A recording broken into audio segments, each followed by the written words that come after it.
And kind of go in here at the bottom. I can't yet.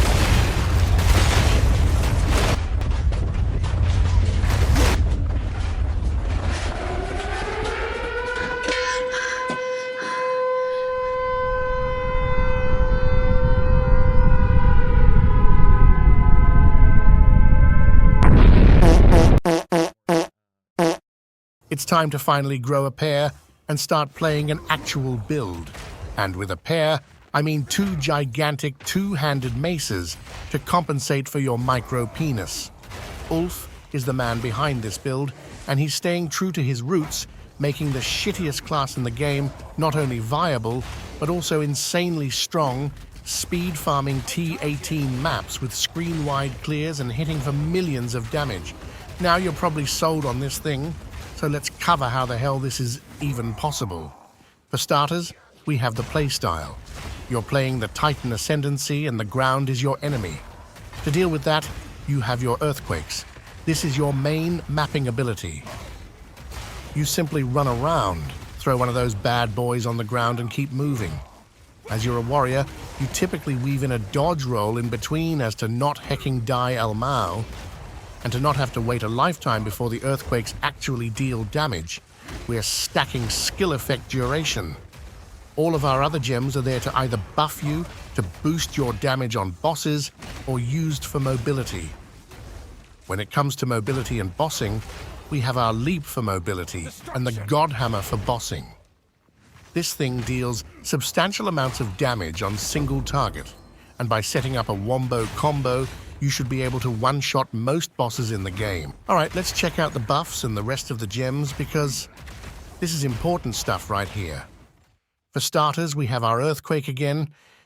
This thing takes half a decade to trigger, so to deal with that, we have skill effect duration reductions such as Fast Forward. We also have Martial Tempo for attack speed, Splinter for armor break, Magnified Effect for more AoE, and Fire Infusion for a damage bonus, along with triggering fire damage.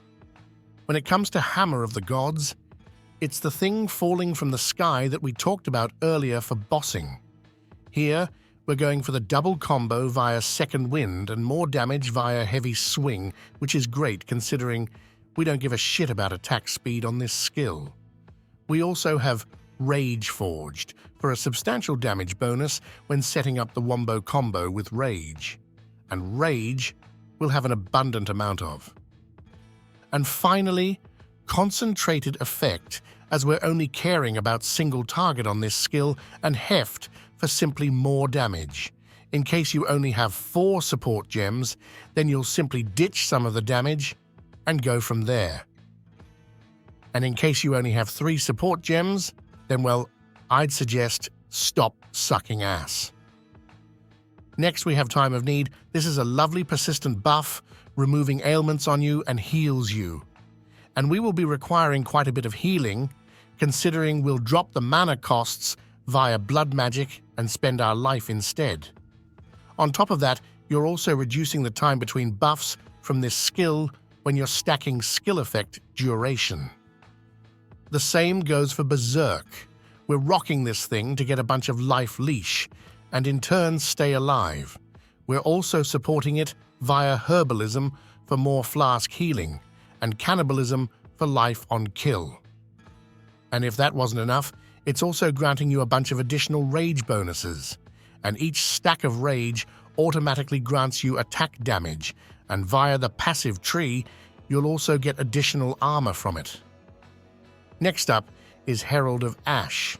This thing is quite simple. Deal damage and this thing explodes with fire damage. And when this thing explodes, so will you, you dirty dog. Now when it comes to crowd-controlling enemies, we're going hard on the stuns. To help us with this, we have Overwhelming Presence, allowing us to stun enemies and stagger bosses way easier. After that, it's time for our leap. Not only badass as hell, but also mandatory to traverse the dangerous lands of wherever the hell we are in this game. We're also combining it with Rage to, well, gain Rage and Holy Descent to create Consecrated Ground. And what is Consecrated Ground? Well, shit, it's an area where you gain some healing. And finally, our shouts, Infernal Cry and Seismic Cry. Infernal Cry grants a humongous damage bonus. We're then simply combining it with granting us additional rage, more damage, reduced cooldown, and inspiration as to not kill ourselves when we use it.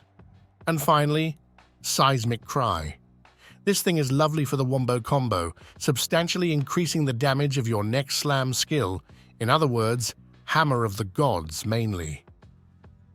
On top of that, we slap on the Dazing Cry to stagger bosses instantly, and Enraged War Cry for more one-shot capabilities. And that, my friends, are the gems. What do you say we check out the gear now? No? Well, fuck you then. Guess we'll do a walkthrough of the passive tree instead. Spoilers though, this build is cheap as hell, making it easily obtainable without swiping your credit cards. Starting us right off, we have the Ascendency points.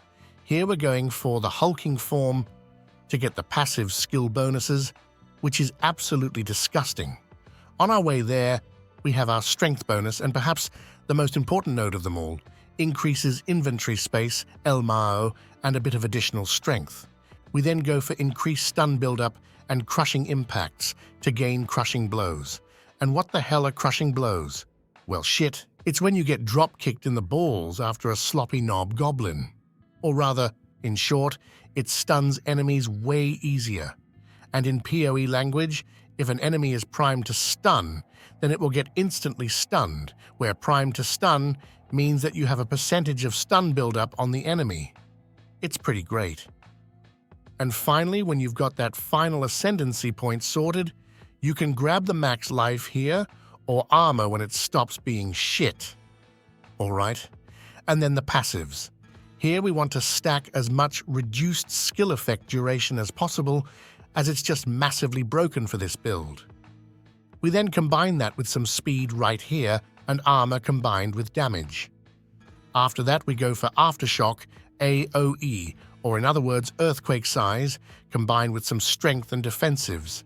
Going down here we have a disgusting node, Brute Strength, as we're stacking strength to the fucking moon as a titan and rocking 2 double-handers.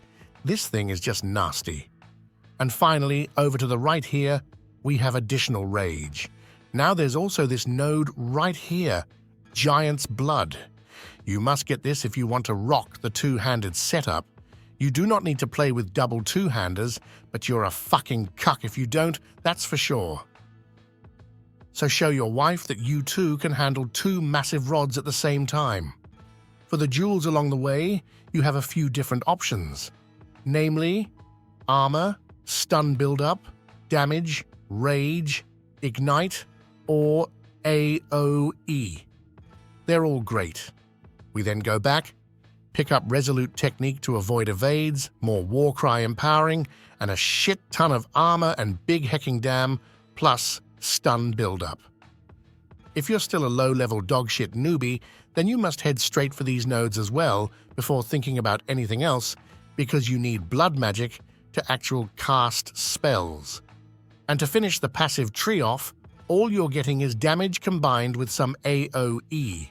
But there are one more important cluster that we must get to make the build feel great, and that is heading off to goddamn Narnia to grab additional reduced skill effect duration because the stat is just that good.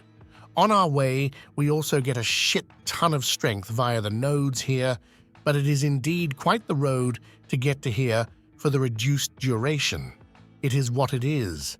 And that, my friends, are the passives. Let's check out what gear you need now. As I talked about earlier, you don't need any expensive gear to run this build. A few divines and you'll be blasting down all content with ease. The stats here are basically what you would expect. On the weapon, you should always prioritize the highest damage possible with physical damage. As secondary role, you'll go for fire damage, and the rest is about accuracy, attack speed, and of course level to melee skills, where melee skill ranks is the second most important, so prio that thing, damn it. When it comes to the helmet, here you'll go full-out defensive mode. Max life is your most important defensive along with resistances, followed by armor, which is quite mid. You'll also go for item rarity wherever possible, namely the rings and sneakers in this setup. Speaking of sneakers, for the love of God, get some movement speed here. You'll be a sloth if you don't. For the chest, you must get spirit here if you want to be able to use all the lovely gem passives. If you can't get them all, then you will need to drop the amulet for some additional spirit.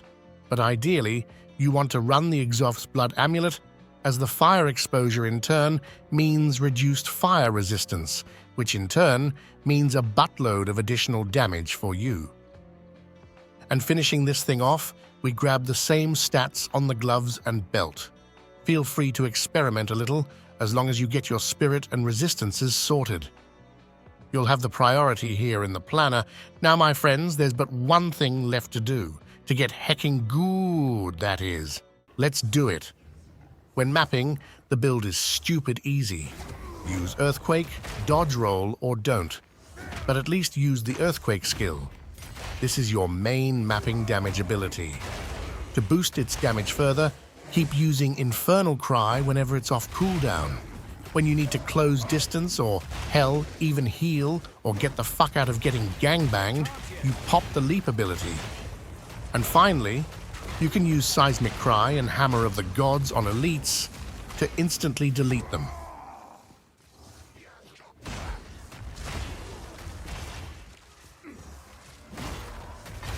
When it comes to bossing, you have a wombo combo to follow. You start it off by slapping the boss in the face with earthquakes to start building up the stagger bar for a heavy stun. Once you've gotten him staggered, you use Seismic Cry and Infernal Cry. You know what these do.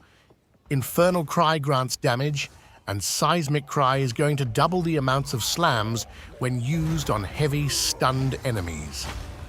When this is combined with our second wind support gem for Hammer of the Gods, the second wind will double our hammers and Seismic Cry will double them yet again for a total of 4 hammers.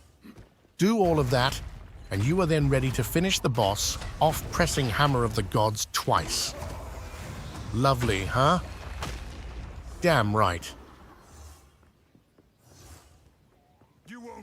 Do all of this, and you have a fun and great build enjoy. Massive shout out to Ulf, make sure to drop him a sub, and me obviously, and I'll see you in the next one.